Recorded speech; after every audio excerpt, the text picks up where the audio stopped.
can set yourself on fire. Just write down everything that you can remember about the trauma and cry and be miserable and depressed while you do that. And that's cathartic.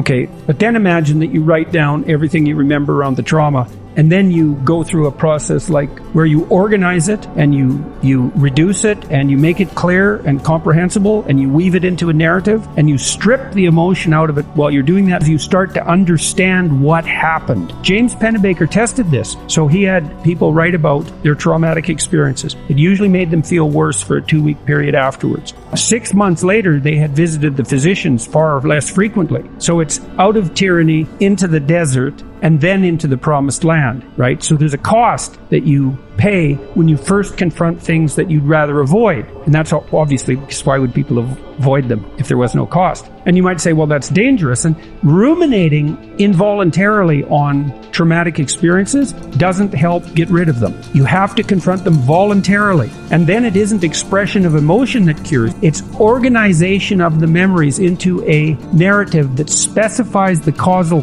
pathway. Why did this happen?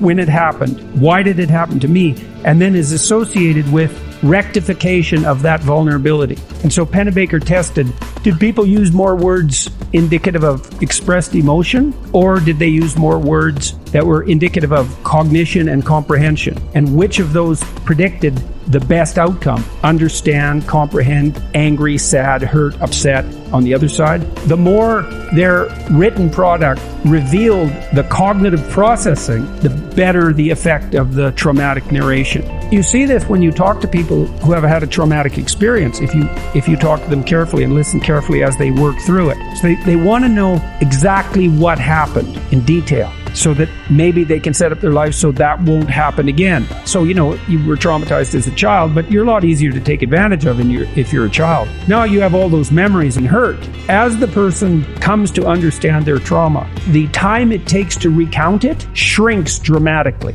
And that means they've pulled out the gist, right? The central issues from the experience. And they can use that as a practical guide to the future. That is exactly what you're doing, by the way, when you're writing an essay. You think, well, it's not a trauma. It's like, well, if you pick a question that's interesting to you, it's interesting because the fact that you don't know it is a problem. And so one of the great ways to figure out what to write about is, well, what bugs you? Notice that. That's that involuntary rumination. That's the manifestation of underlying complexes from a psychoanalytic perspective. So something's on your mind. You find something that bugs you. That's your problem. You might say, well, why should I have a problem? It's like, hey, it picked you. It's your problem. It's your destiny. It's something that would compel you to solve. It's your adventure. Your adventure can be found in what bothers you and won't go away. Well, that's your topic, man. That's your life. Delve into that. Write about things that matter. You say, well, my life has no meaning. Nothing I write is meaningful. Well, you're not writing about something that matters to you. And that first step that we talked about, when you specify the question you're trying to answer. You have to want the answer. You want to be motivated to write. It's like, this is a hot question for me, man. I'm going to go read some things about it because I need to know. Well, that's what you want to write about. That's where you find your passion. You can set yourself on fire. You can set yourself on fire.